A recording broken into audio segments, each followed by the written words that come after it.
खदशा है कि यूरोपीय यूनियन और दीगर मगरबी ममालिक से पाकिस्तान की चावल की एक्सपोर्ट पर पाबंदी लग सकती है। इत्तलात आ रही हैं कि ऑस्ट्रेलिया और हॉलैंड की जानिब से, ये दो ममालिक हैं जिन्होंने पाकिस्तान की लेबॉर्ट्रीज से चावल की कंसाइनमेंट्स को इशू होने वाले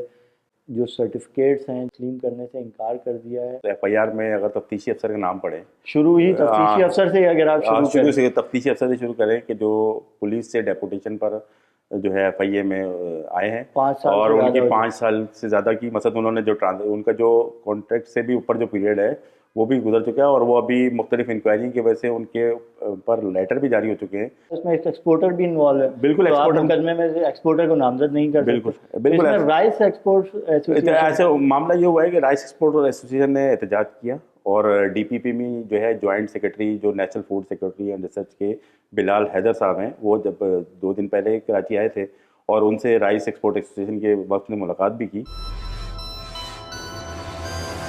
अस्सलाम वालेकुम नाज़रीन, मैं हूँ आपका होस्ट आदिल जवाद और मेरे साथ हैं सीनियर सहाफ़ी नादिर खान। नाज़रीन, मैं आज आपको हमने अपने गुज़श्ता प्रोग्राम में पाकिस्तानी चावल की जो एक्सपोर्ट है यूरोप और दीगर मगरबी ममालिक को, उसकी तकरीबन $4 अरब सालाना पाकिस्तान उससे ज़र मुबादला कमाता है। लेकिन गुज़श्ता 1 साल यानी इस साल के दौरान ही तकरीबन 104 कंसाइनमेंट्स पाकिस्तान की यूरोप को जाने वाली वो मुख्तलिफ कीड़ा निकल आने या उसमें जहरीले मवाद ज़्यादा पाए जाने की वजह से रिजेक्ट की गई, जिसकी वजह से पाकिस्तान ब्रसल्स में पाकिस्तानी जो यूरोपियन यूनियन का हेडक्वार्टर है ब्रसल्स, वहाँ से पाकिस्तानी सफारत खाने ने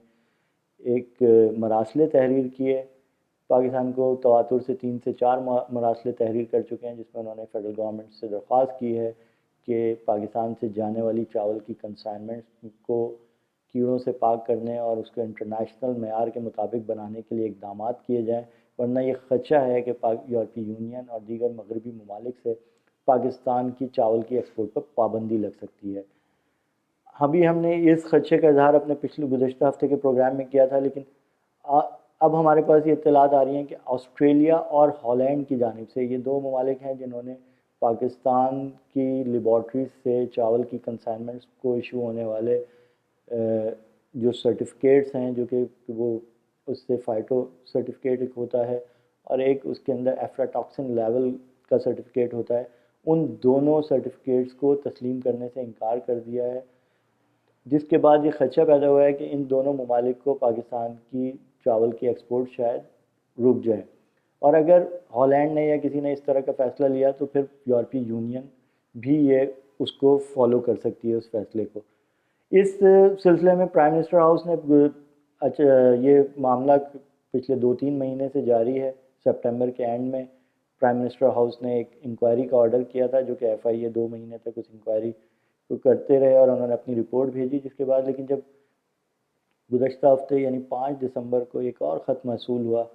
ब्रसल से पाकिस्तानी हाई कमीशन की जानिब से, जिसके बाद प्राइम मिनिस्टर ने इस सिलसिले में फ़ौरी कार्रवाई करने की हिदायत की। तो एफआईए ने हमेशा की तरह शायद सतही कार्रवाई का एक सतही तरह की कार्रवाई की, एक मुकदमा दर्ज किया जिसमें जो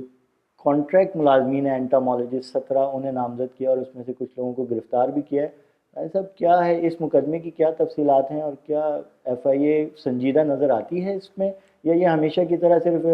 वफाकी हुकूमत के प्रेशर पे बस एक धूल झोंकने के लिए, जैसे कहा जाता है कि। जी बहुत शुक्रिया आदिल साहब।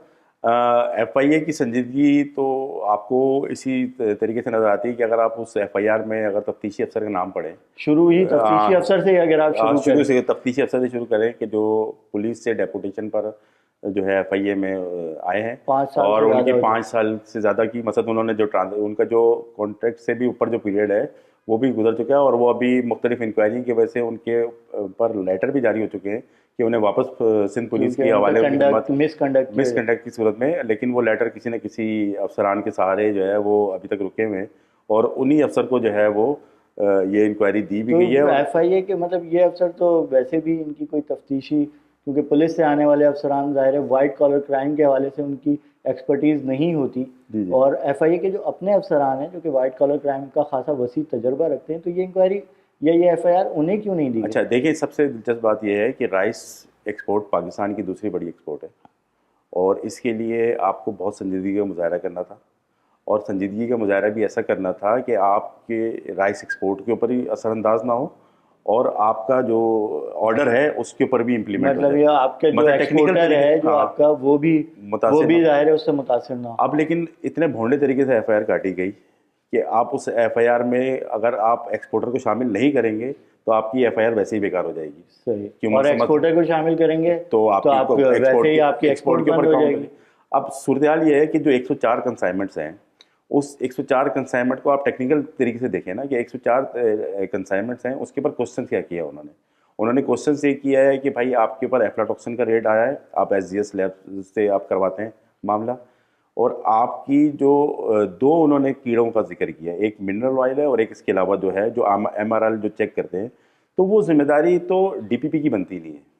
वो आप प्रोविंशियल एरीगेशन वो डिपार्टमेंट, प्रोफेशनल एरीगेशन है। आप दुनिया में किसी भी सूबाई। ममालिक में चले जाएं तो वो एग्रीकल्चर डिपार्टमेंट है, वो उसको मॉनिटर करता है। वो जब स्प्रे होता है तो उसके ऊपर खड़े होते हैं, वो उसमें यूरिया डलता है, स्प्रे वो होता एक है कि वो तादाद फिक्स कितना, रहती है। हाँ कि किस हिसाब से अगर वो ज़्यादा हो जाए तो उसको ज़ाहिर है जहरीले मवाद बढ़ बिल्कुल। जाते हैं। अब मामला ऐसा है कि देखिए, इसमें जो तासुर जो मुझे मिल रहा है, और जो मुझे मुख्तलिफ लोगों से बात भी हुई, और इवन के मतलब जब ये राइस एक्सपोर्ट्स के हवाले से जब एफआईआर हुई तो डीपीपी में जो है वो तबादले हुए, कुछ वो तबादले हुए कि डीजी को आपने हटाया, तारिक मरवत को आपने हटाया, उनकी नाअहली की वजह से हटाया। 100% उनकी नाअहली थी, उनको गायब नहीं होना चाहिए था उस टाइम पे जिस टाइम रेड हुआ था। उनको पूरी जो है उन्हें भी सामने तफ्तीश किया गया उन्हें है। शामिल तफ्तीश किया है। उन्होंने अभी 2 दिन पहले ही जो है वो अपनी जमानत हासिल कर ली है, लेकिन वो मुकदमे में नामजद नहीं, लेकिन मुकदमे में नामजद नहीं लेकिन है। उन्हें खौफ था हाँ, कि उनको ये नोटिस ये हुआ था कि आप आके अपनी बताएं कि वजह स्टेटमेंट के क्यों रिकॉर्ड कर। स्टेटमेंट रिकॉर्ड कराएं, इसी वजह से उन्होंने पहले ही जमानत हासिल कर ली है। अच्छा, ये एक बिल्कुल एक और अलग मामला, एंटोमोलॉजिस्ट जो हैं जो कि कॉन्ट्रैक्ट मुलाजमीन हैं, उसमें से बहुत सारे तो छोड़ के जा चुके हैं, बिल्कुल जो छोड़ के जा चुके हैं। और मतलब डीपीपी का काम, मतलब जब डीपीपी हमने उसको टेक्निकल बुनियाद में, मतलब वो नज़ला जो है आसान काम करने की कोशिश की एफआईए ने, कोई हाँ, कोई इतना मुश्किल, देखिए टेक्निकल काम था, बहुत आसानी से बहुत सारी चीज़ें ये और मैनेज कर एफआईए के सकते पास हैं। ऐसे अफसर मौजूद हैं कि हाँ, एफआईए के बाद, लेकिन उन्होंने इस डायरेक्शन पे एफआईआर नहीं करनी थी। जो एफआईए के जो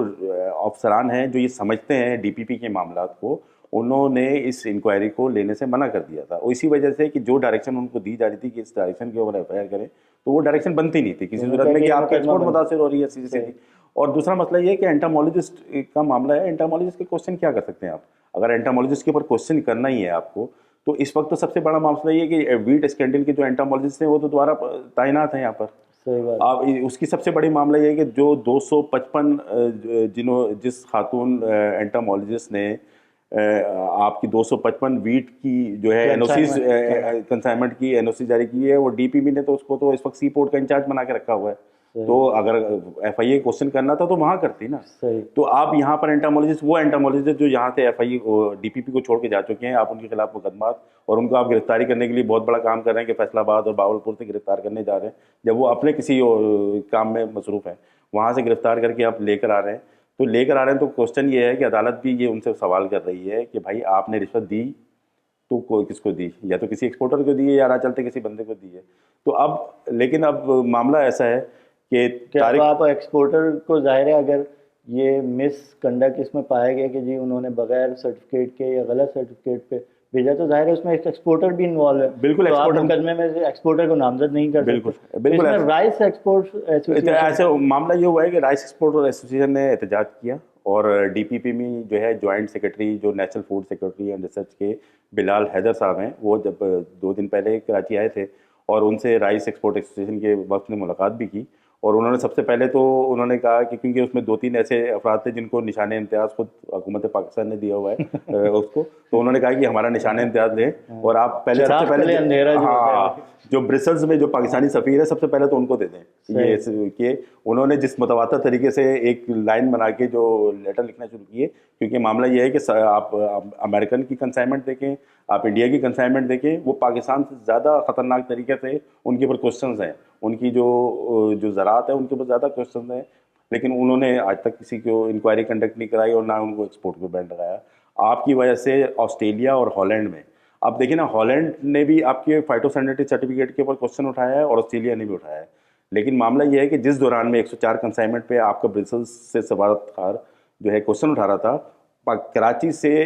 हॉलैंड के लिए, अब हॉलैंड का लिए मामला ये है कि हॉलैंड के जो बायर्स हैं एक्सपोर्ट इसके राइस के, तो वो राइस के जो बायर्स हैं वो एफ्लाटॉक्सिन 0 रेट के ऊपर करते हैं, जो मतलब बहुत ही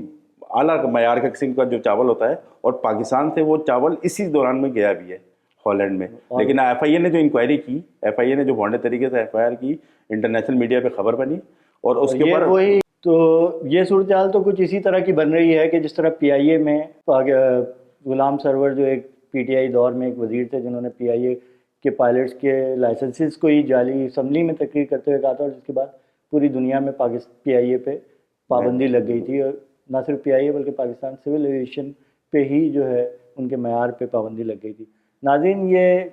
राइस एक्सपोर्ट्स के हवाले से जो सूरत हाल है, हम जो इंक्वायरी है और पाकिस्तान की जो एक्सपोर्ट्स हैं उनके हवाले से हम आपको इत्तलात देते रहेंगे। आज के लिए हमें इजाज़त दीजिए, शुक्रिया।